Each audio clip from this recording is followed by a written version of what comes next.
How do you launch a successful startup in a country where there's been more than a decade of war?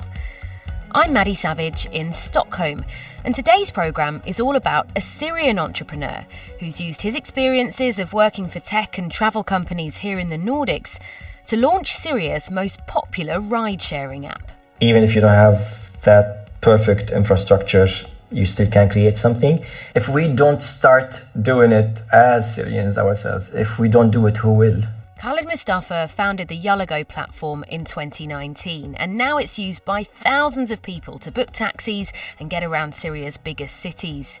He's sharing his story for our latest edition of Business Daily Meets on the BBC World Service, where we bring you in-depth interviews with inspirational people in business from across the planet.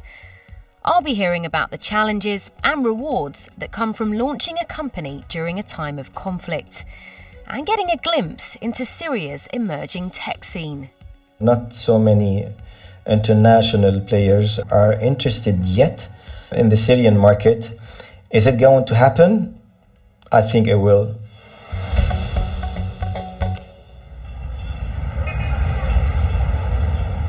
On the surface, daily life in Syria's capital, Damascus, sounds similar to many other Middle Eastern cities. Cars, buses, people out shopping at markets, going to coffee shops and shisha bars.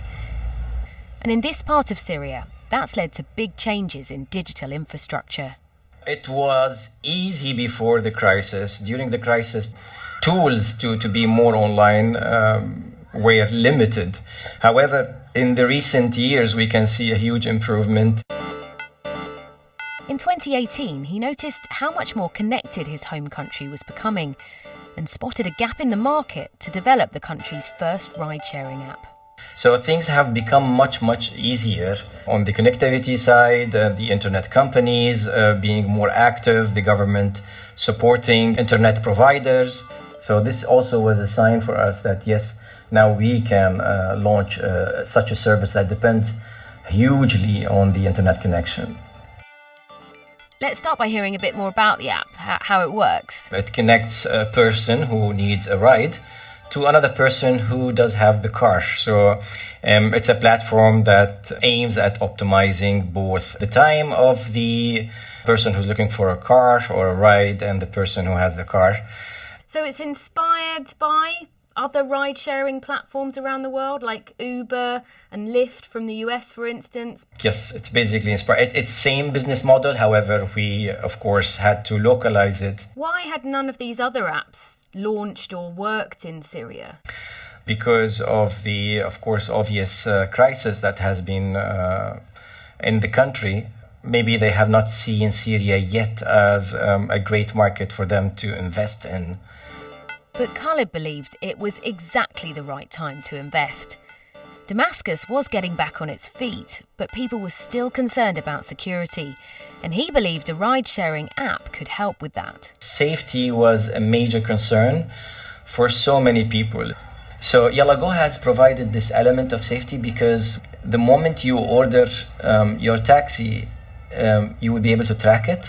You will see the name of the driver.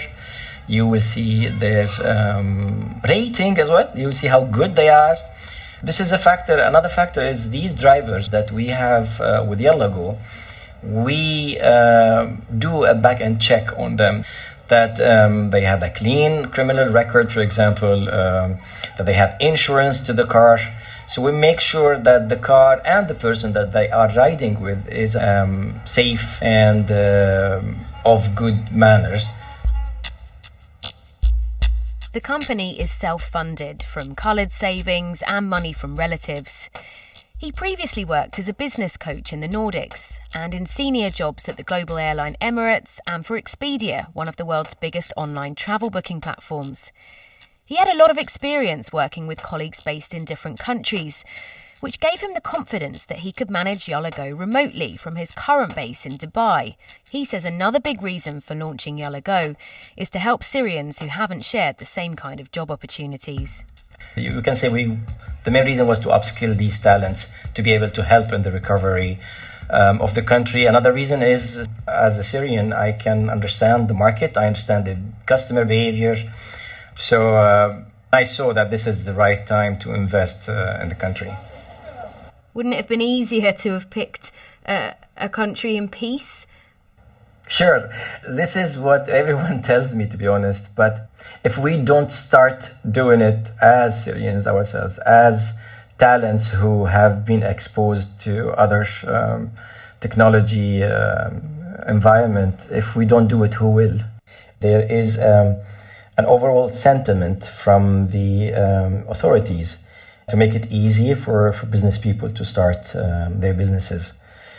But when you move a level up a little bit more further into this, sometimes things can get tricky, especially if it's an industry that's new to the market. Is it 100% smooth? No. Is it difficult?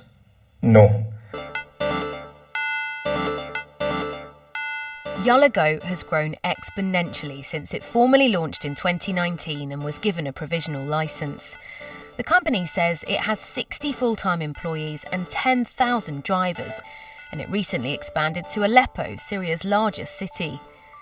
Khalid says the app has hundreds of thousands of users, although it's still not making a profit. Not yet, and we don't expect to make a profit maybe for a couple of years coming, because our focus right now is to grow the app, grow the market, expand it, and also open more space for other players to come and join us in revitalizing the economy right now. So you're not afraid of more competition? Not at all, because in a virgin market like Syria, you really need other players. We don't believe in monopoly, because it does help us in expanding the market, educating the rest of the public. It's a win-win, I see it. I wanted to find out more about the experiences of the captains and customers using the app. Hello. Hello, I can hear you.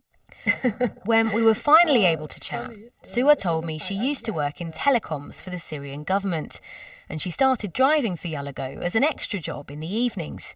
She's in debt because the cost of living in the capital has gone up massively since the conflict started. But after a few months working as a Yalago driver, she realised she could make just enough to cover her basic living costs if she quit her day job and started driving full-time. What is funny about being a taxi driver after 23 years of working as an employee in the governmental sector? First thing is to feel freedom. I can be online whatever I want, and I can be off the time that I want. So you're enjoying the flexibility? Yes, it's more flexibility, of course. This kind of freedom is very, very interesting. Suha is still looking for a new office job, though, as money remains tight. Her income is also affected by fluctuating fuel costs because Syria's oil and gas sector has been hit hard by the conflict.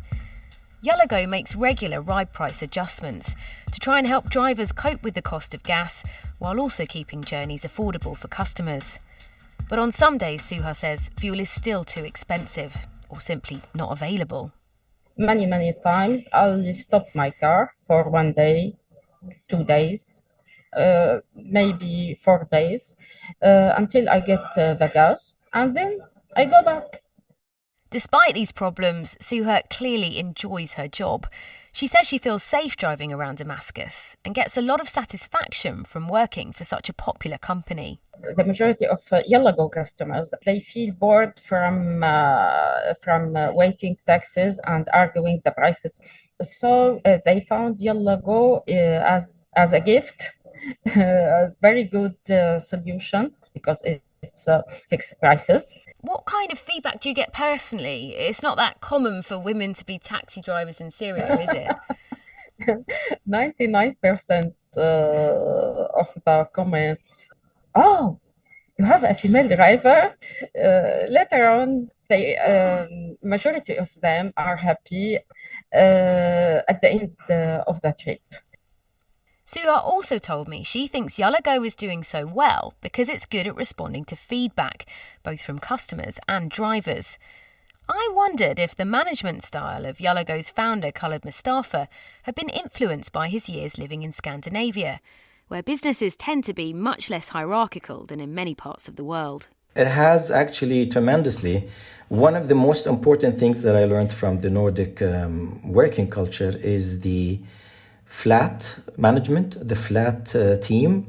We all have a role to do, and we all are as equally important as the other person. Khaled's experiences of living abroad have also influenced his passion for inclusion. We have started a Yalago Champions League. Most of the captains, when they met the employees, they said, "Oh, you are X. I've heard, your voice on the phone. You've helped me on this occasion." So they connected more.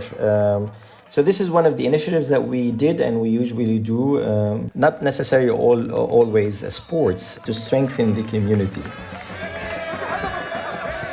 Well, it certainly sounds like they were having fun.